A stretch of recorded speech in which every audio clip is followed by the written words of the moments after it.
Hello, everybody. Good morning. It's Tim Wild, David S3, and this is week 29 of the Woodland Chronicles. But we've got something a little bit different for you this morning. We have got a question and answer. Woo! Yay! And I'm kind of in the woods. David, you're not in the woods, are you? I would have loved to, but I didn't know if my signal would hold up for us to actually have a conversation together in the woods. So Yeah, I thought I yeah. would play it safe today. It'd I be have a a real plant. change. Yes, a plant and an angel and a Maybe I should beautiful just piece of brought it paper. over and Yeah, left it here hid whilst we behind talk. it or Yeah. something. Like, I am excellent. But Tim, thank you so much for inviting me to join you for this morning. Really looking forward to Oh, this. my pleasure. I thought with the way that the energies are flowing at the moment, we're just coming up to, I mean, we're days away from the Lionsgate portal opening. And I know the date is the 8th of the 8th officially, but Mm. I know you feel this as well, David, that the actual Lionsgate portal period lasts for while the sun transits Leo. And Absolutely. so all of this high frequency energy that we felt, I mean, July has been for me, for you, for everybody else around, and particularly this week as well, a very, very challenging month It has. for many different reasons. A lot of physical stuff going on, a lot of astral things going on, a lot to do with communication. A lot of, I mean, I've even seen something which I call parallel bleed through, which is where you get the kind of like the merging of different frequencies that shouldn't exist together, and we're sorting out what looks to it looks a little bit like a bowl of spaghetti, and getting all of the bits of spaghetti in a straight line so we know where we're going. And when we've kind of been through this particular period of time, the Lionsgate portal, we're all going to be functioning on a very different timeline, a very different platform of energy, but it's all going on at the It moment. is. For me, it's not even really so much about when the Lions Gate opens or anything. I feel like we hit the solstice on June 21st, and then it just does not stop until the Lions Gate has settled down. It's like a whole window of time that's just really intense.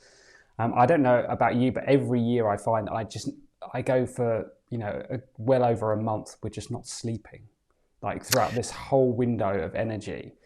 Hmm. And like the more and more I feel into this, I think it's just because we're all so busy in the nights. We do so much work that we're not consciously aware of because we're often in our astral bodies or whatever doing Yeah, our thing, and it's kind of exhausting. it is exhausting, and there's a logical answer for the sleeping thing that's going on at the moment, because if you think about what we're doing in our physical bodies, are like what we would regard as a limited physical body, which in actual fact, we are far from limited. We Mm. are anchoring in a very, very high frequency energy on a daily basis, and the nervous system comes into play. And it's been a lot about the nervous system this year. For You sure. can work with these energies and they might feel wonderful and beautiful and angelic and quite rapturous at the time, and then afterwards you have to integrate that Mm. energy, and your nervous system has been aware of that energy before you were physically consciously connecting to it.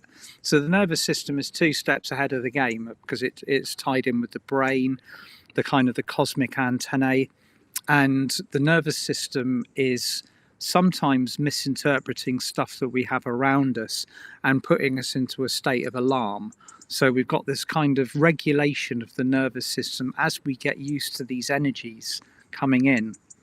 And of course, we're just catching up with all of this. And sleep is something that gets greatly affected by like the kind of the being lit up, the whole being lit up thing. It's wonderful at the time, and we talk about it all the time, and the object is to be more light, Mm.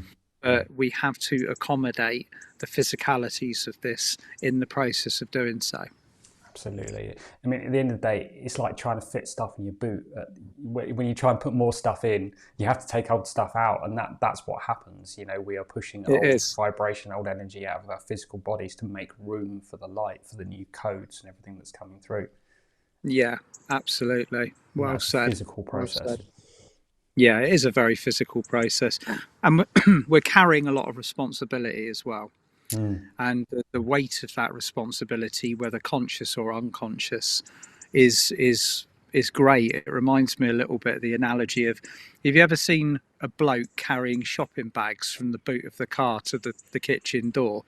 I'm guilty of it as well. I'll try and carry about 10 of them, and like my fingertips are turning white. You know what I mean? But you got to do it, kind of thing. It's, we're trying to kind of run with all of these bags of like very very heavy duty energies and shopping and everything like that, and the, probably more than anything else, the realization of just how big this entire process is. If it wasn't so big, we wouldn't be receiving so much pushback from the 3D matrix at the moment, which is another thing which is very triggering for the nervous system. So there's so many different parts to this machine that are simultaneously kind of working either in alignment or not in alignment. And here we are. That's it. That's it. And it's just a case of tuning into those things and trying to bring yourself into alignment with it the best that you can. And just going with the flow of it, really, because otherwise you'll just get bogged down. Yeah, absolutely. And in order to assist the lack of bogging, the unbogging, we've like the debogging of the process, we've thought we'd answer a few questions this morning. That's it. And I think that leads actually into one of them in particular that I spotted. I'm just going to see if I can find it. We'll start there and then we'll work our way back around. We will attempt to answer as many as we can this morning. And flow in the direction with which it is intended. Typically now I can't find that exact question, but it's such a common one, and I know so many people will face this, so I can paraphrase it really. That it was someone, I apologize, I can't find the exact one to remember your name, but about kind of trying to raise kids and be dedicated to the ascension process, being committed to want to step into that role and fulfill that, but at the same time having dependents, whether that's children or anyone else really, and just even without children, just day-to-day responsibilities that we all have to live, whether we're trying to pay the bills, whatever it is that we're trying to do, whilst anchoring this light in and going through this physical process. And what are the things that we can do to support ourselves in this? And actually, funny enough, that makes me think, Tim, of your excellent workshop, Keeping Your Beautiful Vibration, that you did this week. Thank you, David. Yeah, I mean, we have got so many things going on at the moment. I think that might have been Jazanne Thorne's question: how do we support children going through this, or the young people, and ourselves simultaneously? And the most important thing to do when you have people around you that are dependent is it's down to authenticity of frequency and vibration. This particular period of time is about leading by example. There's very few ears that wish to listen to preaching anymore. It's almost like the soapbox era is over. We are showing the way. We are the way showers by actions and vibration.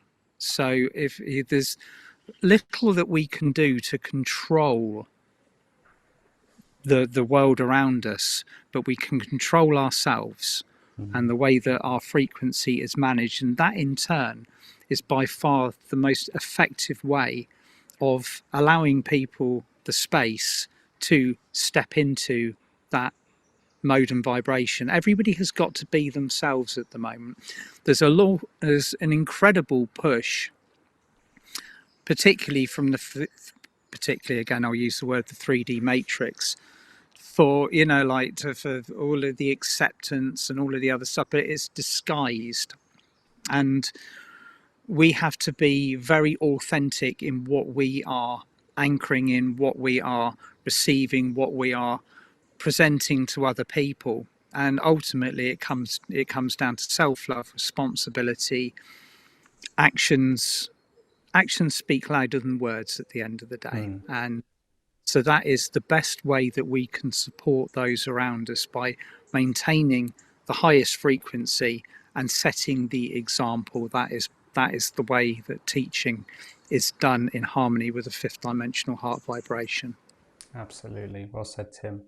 And I think when it comes back down to as well our own personal ascension that we're trying to manage whilst looking after people and things like that, we would all love to be able to sit in meditation for hours a day and focus on these things, but the reality is that's not possible. So I think the best thing we can do is find ways that we can kind of quickly reset our vibration. Tim talked a lot in his workshop the other day about routine, having a plan every day, which is fantastic. Even if you can just find 10 minutes for yourself every day. In fact, that's why Tim and I created the daily practice meditation in the Ascension Toolkit, just purely if you've only got that 10-15 minutes to do something that will set up your vibration for the day ahead of you. That's fantastic. But if you can recognize within yourself when your energy is starting to drop, which of course can be one of the biggest challenges. But if you can, there's then things that you can do to very quickly pick yourself up.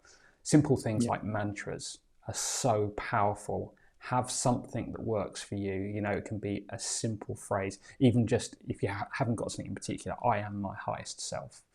That will work perfectly. I am my I am. Whatever it is, say that to yourself 3 times, and just make it a conscious thing. So you could just say I am, and not really give it any thought, or you can go I am my I am and feel that in your heart as you do it, because it will have much more effect because of that. You say that to yourself 3 times and you will instantly raise your vibration, and then set yourself up to carry on with the day. Even if that lasts for you for half an hour or an hour, you then spend another 20 seconds doing it again, and just give yourself those little pickups that you need throughout the day. The other thing that I'm feeling more and more at the moment, and I talked about this in my workshop last night. Last year, Tim and I talked a lot about the Alta Major. That was the year of the Alta Major chakra. I honestly feel that this is going to be the year of the thymus chakra, the higher heart. This came back online for us at a 5th dimensional level in 2021. And, all of the common problems, this exact question, how do we go about our day-to-day lives that requires so much of this whilst remaining in this? That is the exact job that the higher heart or the thymus chakra has been built to do, to help us with this exact problem. And just activating it. Ask Universal Angel Mary to activate your thymus chakra, your higher heart chakra at a 5th dimensional level, and anchor the wisdom from your mind and the love from your heart. And it will draw them together. What it does is it activates your higher mind, so that you're coming at this from a more enlightened perspective, for want of a better word. And that will help you remain in that heart-centered ascension state where you want to be, but still with the mental clarity that you need to go about your day-to-day job. Because we've all been there. We've done the most amazing meditation where we've been off with the angels and we're all floaty and wonderful and stuff like that, and you feel amazing. But if someone then asks you to do your finances just like 5 minutes after that, you don't stand a chance, because you're all down here. Likewise, if you're all up here, you'll really struggle to do the heart-based stuff. And that is what the thymus is there for us to do, to help bring the two together. Yeah, thank you, thymus, because that was very necessary at the moment, isn't it? Absolutely. They recognised, the highlight teams will recognise the state that we're in at the moment. And with that's why we've been given these tools to help us do this. Well said, David. Thank you. So right, on to the next one. Yeah. Well, this one I liked. This is from Terry. She said, there's kind of 2 questions here, but somewhat related. How do you clean your emotional body? And secondly, what is shadow work? Ooh, yeah. Now, shadow work, in essence, is kind of a way of clearing your emotional body. Yeah, shadow work is the clearing of the deepest divey deepy cleaning of the emotional body, isn't it? It is. And we call it shadow work because we're talking about the parts of us that are buried. There's no light given to them. It's the emotional patterns that we hold, the thought processes, all of the things, so we can talk, for instance, you're trying to manifest something in your life. You're trying to manifest abundance in your life. I'm sure we can all relate to that. The chances are that on some subconscious level, even if you're a millionaire, I will include this, even if you are a millionaire, the chances are you have some subconscious programmings running within yourself that are blocks to abundance. You hear this all the time. People with so much money, they get it, and then they're afraid they're going to lose it. So what happens? They lose it. And then that fear is gone and they manifest it again. And people do this up and down throughout their whole lives. And it's because they have these subconscious programmings running within them that they have no awareness of, hence the shadow part. Shadow work is about shining the light onto these areas within ourselves and basically working through these things, uncovering them, releasing them, and clearing them. I guarantee you have been doing it for years, because everyone going through this ascension process, even if they're not consciously awake at the moment, have still been going through this process on some level. Yeah, you're absolutely right. And the reason for that, I kind of came up with the realization a couple of years ago that shadow work and people that specifically focus upon shadow work can get quite addicted to it. It's a bit like going to the gym and absolutely smashing yourself. You walk out of there, your legs are shaking and everything like that, but you go back and do it again the next day or the day after. It becomes something that you are drawn to. And so you can dig as much as you like. You can dig very deeply. But ultimately, I love your definition there as well, David. Shadow work is recognizing and working with the aspects of yourself that have previously remained unrecognized, or you simply don't want to recognize them. It's going into the waters of discomfort. And of course, we've all got parts of ourselves that we are presented with that we really, it could be this lifetime, it could be another lifetime, it could be anything that's coming up. But what's happening at the moment, due to the quantity and the quality of light that's coming in, we're all shadow working whether we like it or not. There's no option of you can do more if you want to do more, but ultimately those shadows are being revealed very brightly at the moment. And it feels to me that we've got more than enough on our plates to be keeping us very amused and entertained with. Yeah, absolutely. Well said, Tim. And ironically, that thing that you say about the addiction to shadow work, absolutely, I completely agree. And ironically, that probably comes back down to some form of shadow work that pushes us to... Yeah. It's the kind of the martyr complex thing, isn't it? Where you're essentially punishing yourself for some reason, and that is because some kind of unconscious program that you're running that requires shadow work to clear. It's a bit of a catch-22 on that one. Yeah, it's like, I'm happy. I know I'm going to go and do some shadow work. I feel good for a day. What can we do to disrupt that? I know. I'm going to go and stuff that up good and proper. Yeah. Brilliant. But of course, where all these things, most of these programs are stored within the emotional body, because the emotional body, it doesn't reset when we reincarnate from life to life. So a lot of these things, these programs, they're not necessarily from this lifetime. They could be from 1,000, 2,000, 10,000 years ago, if not beyond. That you're still carrying. And they are in your emotional body. So the shadow work is the way of clearing that. But of course, just calling light into it on a regular basis. Violet flame. Yeah. And any conscious way of clearing it, once you're aware, you can alchemize it. So. But a lot of the time, to release something, you have to work through it in order to do it. We face initiations and stuff like that in order to overcome them. And that is, in a sense, the shadow work. So by calling the light in will trigger shadow work. It will. By its very nature. Yeah. Brilliant. Thank you. Thank you, Terry, for that question. Yeah, that's brilliant. Thank you. I did actually, on that note, Yes, so this is a question from Trudy. Please, can you give me some info about initiations? I can see in the Ascension Dictionary it's defined as a test by your highest self to bring you further along your spiritual pathway. Please, can you give me some examples of what this would look like? Can it be a challenging life event? And what are we being tested on? How we navigate the challenge, our resilience, how we focus.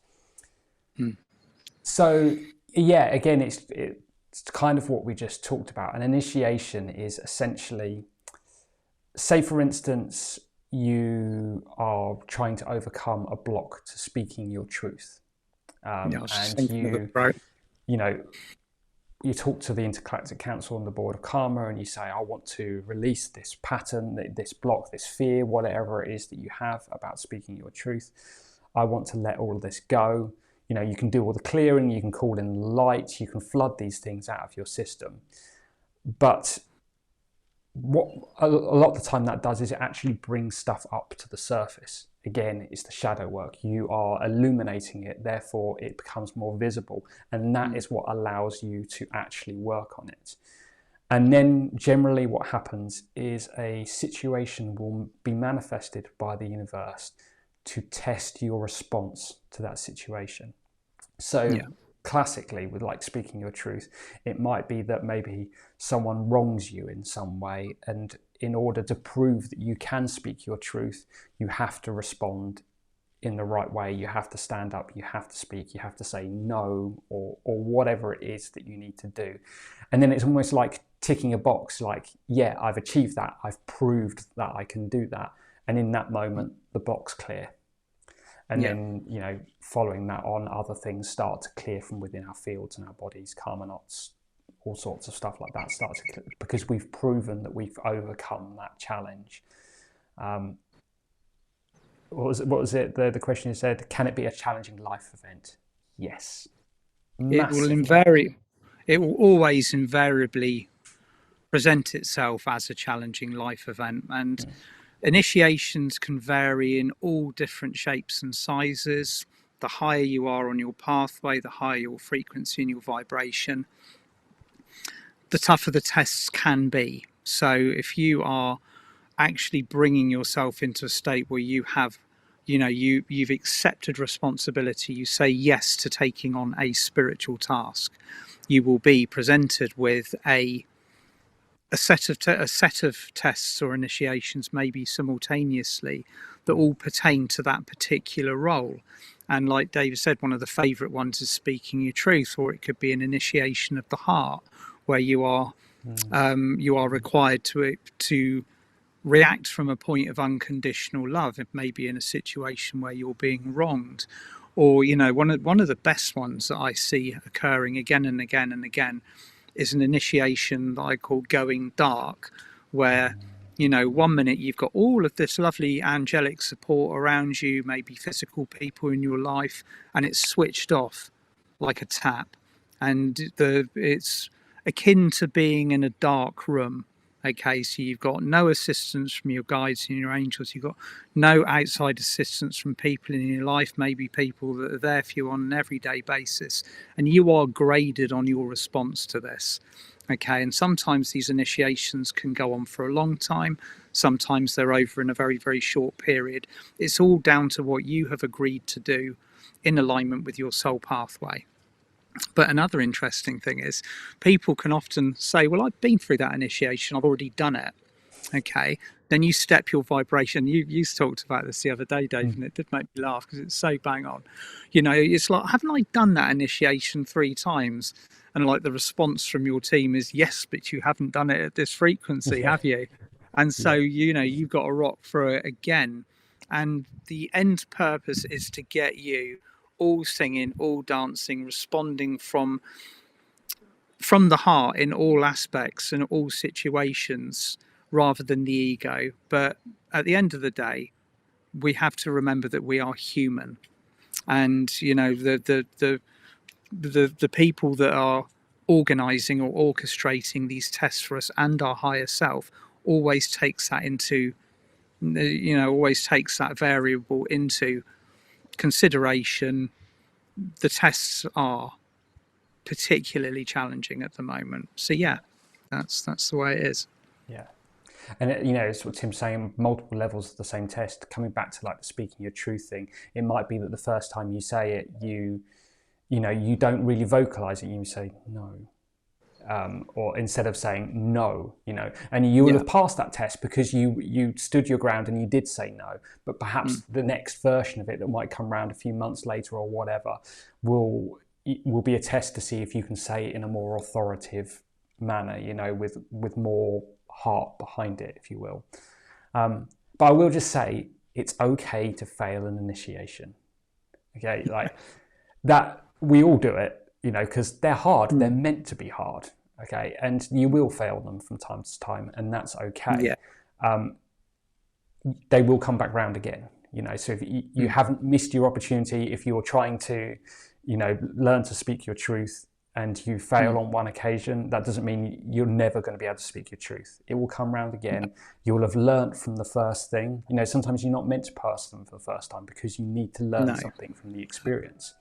I always think, if you're trying to change a pattern, whether you're clearing something or you're just trying to change how you cook in the kitchen or something like that, to build up these thought patterns in our mind, the first step is always to recognize the problem. That in alone can be challenging enough. The second step is to get it wrong, but go, I realized I got it wrong. And then think, well, next time I'll do this. And you might do that 2 or 3 times, but when you come to that final time, you will do it right. And it's a journey. Yeah, absolutely. Well said. It's okay to stuff up from time to time. Yeah. That in itself can be the initiation. Yeah. So that's it. Yeah, all good. That's it. It's all part of the plan. Thank you for that. Good question. Yeah, thank you, Trudy. That was brilliant. So this is a good one from Tracy. I've noticed in some of Tim's meditations that you mention visualize, insert here, a particular archangel or ascended master, e.g. Merlin standing to your left, etc. I find it hard to do this as I have no reference point for what they look like or how the energy should feel, and feel unsure as to how to continue as I don't get it fully. That's a great question. It is a great question, and it's perfectly okay not to be able to visualize in your head a picture. Now, one of the most important things about working with ascended masters, angels, dragons, unicorns, higher galactics is once you have thought or spoken their name out loud, they are with you. You don't necessarily have to visualize. That's just wording to basically form the meditation or the visualization itself. The power lies in the intention of bringing these energies to be with you, and that does require an element of trust if you're not a particularly visual person. I'm not an especially visual person. I'm more clairsentient. I feel it much more than I see it. And you're the same as well, David, aren't you? I am, absolutely, yeah. Absolutely. Yeah. And, every single one of us, this comes down basically to how your third eye is programmed. Yeah. Every single one of us has a different third eye. We've all been in workshops. I've heard Tim, you say this before, where there's one person in the room that can see an angel standing behind you and can hear them singing the most beautiful sounds and all of these incredible things. There are people that have the full package and have these incredible things. And obviously that's kind of what we all want. Although I would imagine if you had that, it's probably a double-edged sword. Be really distracting. I'd be like, oh, there's an angel. You wouldn't get any sense out of me. Exactly. And you probably see some things you don't want to see. So, sometimes, these things can be a blessing. But also one thing that I've noticed, in my time doing this, it's very easy to listen to someone like Tim or myself or anyone else and then saying, I heard this from Ascended Master Merlin, or I saw an angel, all of these things. And we use these words that instantly connect us with our ears and with our ears and our eyes, our eyes and our ears, that make us think, yes, this person is physically seeing it. The reality is that most people that are doing this role and talking about these things aren't actually perceiving them in that manner.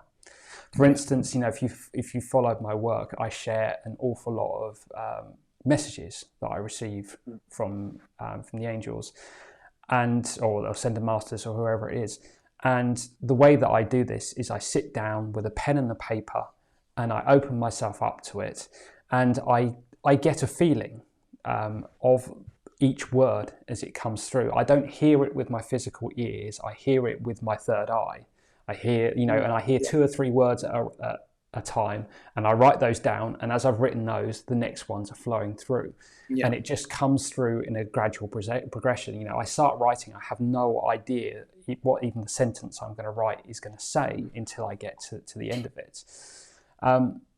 So it's very easy to hear other people like Tim talking about this and think that he's having this massive visual, full IMAX cinema surround sound experience. 8K.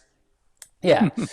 But the reality is it's not always like that. Each one of us has a third eye that's been attuned to our own spiritual gifts and talents that is designed for the path that we are meant to walk. There is no one ability that is better or worse than the others. They all have strengths.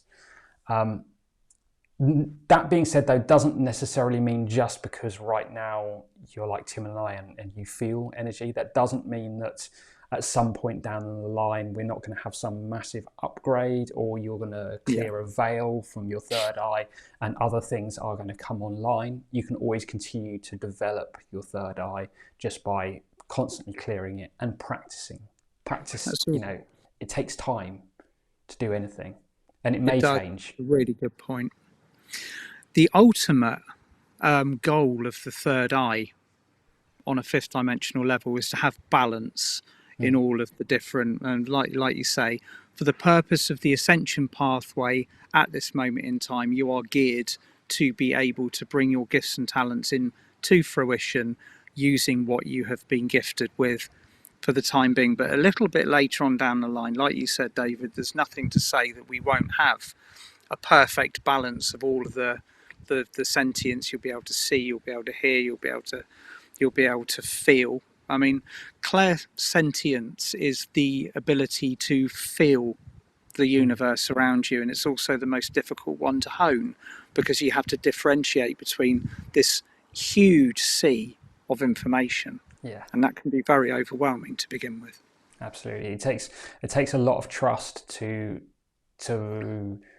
make sure that it's what you're receiving and not what you're feeling on an emotional level or what you're desiring. Well, that's the case with anything. You can see and hear things because you really truly desire to, and it takes time and practice to really hone these skills.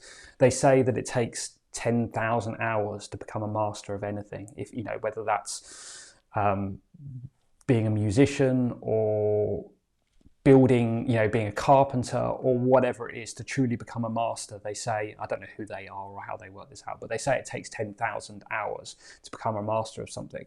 And so it is, with our same skills, it takes practice, it takes devotion, and the more and more you use them, the more they will develop.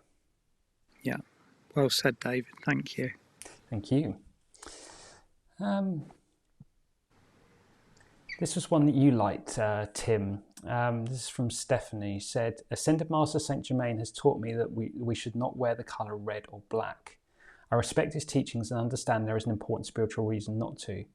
My question is, what about all the beautiful red flowers in nature? I live in Hawaii and there are so many beautiful red flowers here. Your thoughts on this? Mahalo.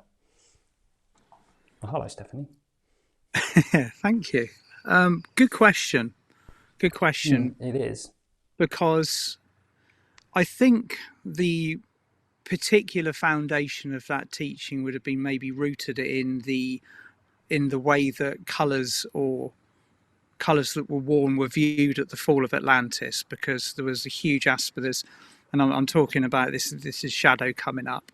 A lot of the trouble that was kind of stirred up at the fall of Atlantis was orchestrated by people that were clad in red and black. Okay, it's like from the kind of the dark mage aspect. I wear red and black all the time, and when I'm presenting, it's my comfy colour. I like the colour red. I've never been guided or advised not to.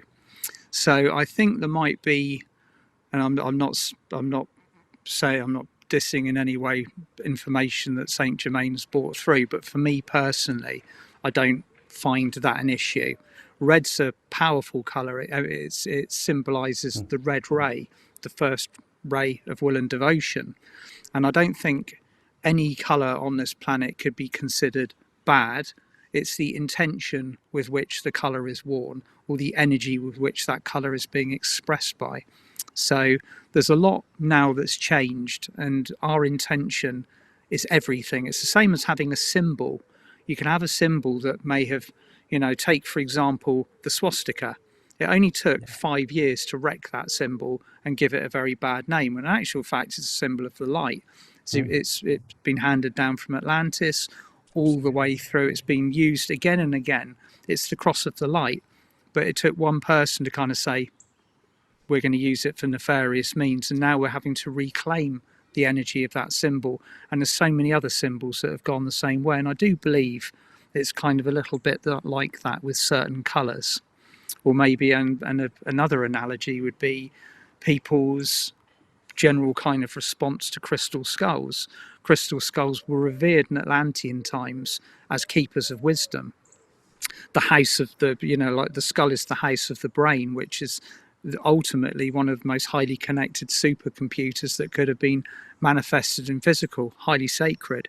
But then in maybe the last 2,000 years or so, people have started to associate the skull with death, and therefore a lot of reactions to crystal skulls like it's a skull sort of thing. I'm afraid of that. So again, it's you have to kind of go with what you feel. I think is the most powerful message here with that. Okay. Yeah, I'd agree with that, absolutely. I wear black. I don't wear red very often, but mostly just because I'm ginger. It's not prejudice. But black I find quite a protective colour to wear. Yeah. So yeah, and it just comes down to our connotations of these, as Tim says. We talked about in the 3D, red was the colour of the base chakra. And in particular, the energy of that base chakra was survival instincts and things like that, which so much we don't wish to carry anymore.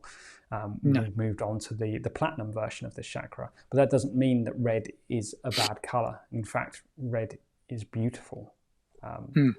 Poppies is one of my absolute favourite flowers. They're absolutely gorgeous. Yeah. No. There's no evil there.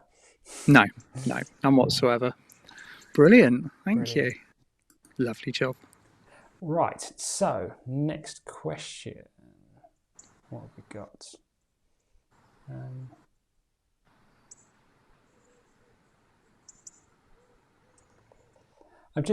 We've kind of covered this, but I'm just going to read it out anyway. It's a message from Diana.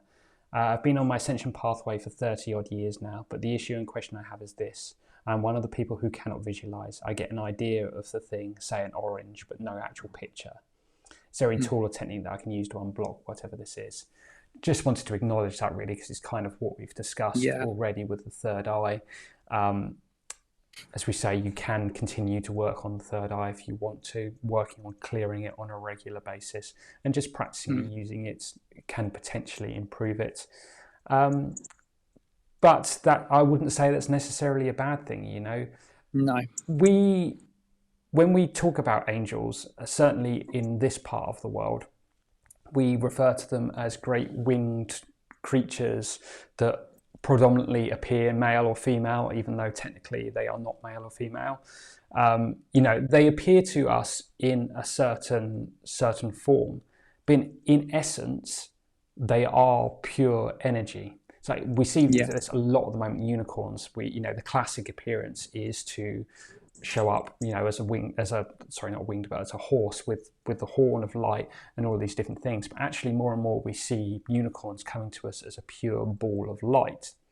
And that's because that is essentially what they are. Especially as you get up to higher dimensional, you see unicorn in 12th dimension. They are usually will come to you as a sphere of light.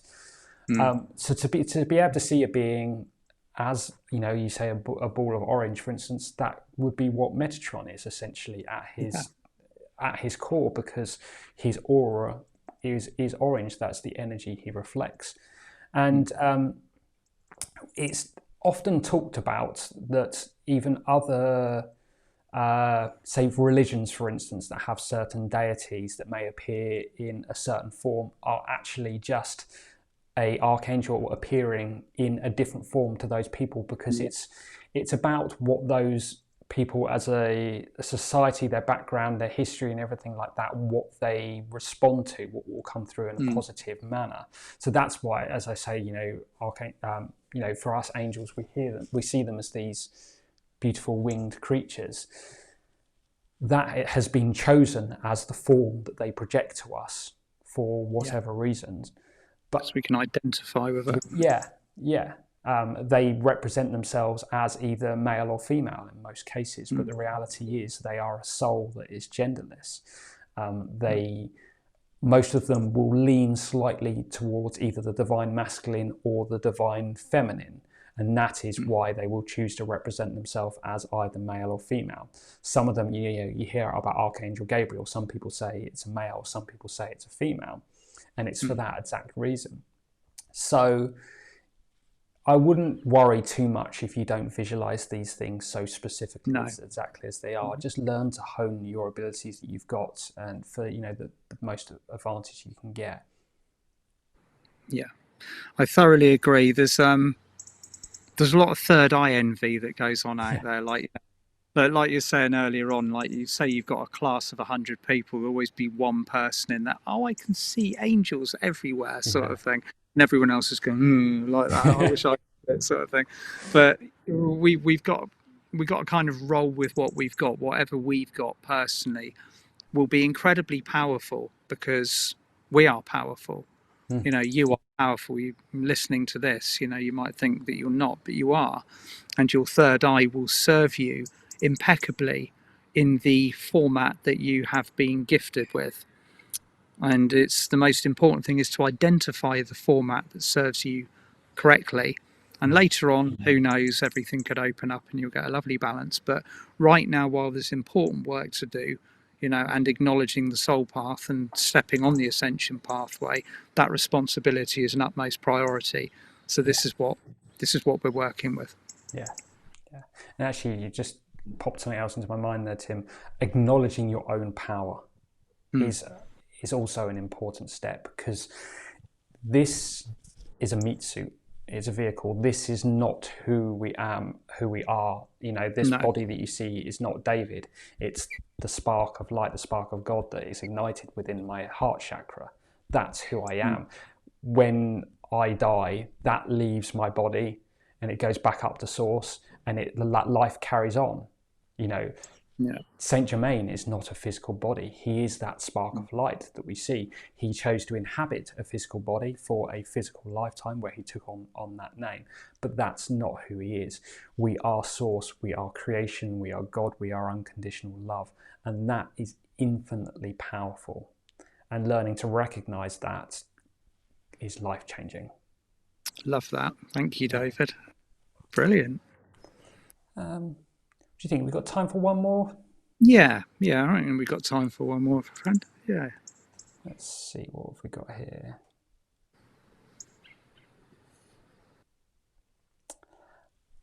This is an interesting one. I'm wondering what the current significance of the Pleiadian energy and Akashic records / frequencies are.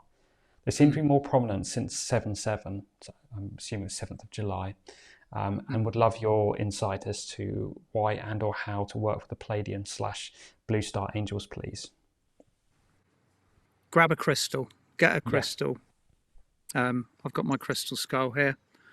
Do you mind if I just tell a little story, David? No, please do. Please do. This is the story of the Pleiadian High Council, and some of you listening might have heard this already.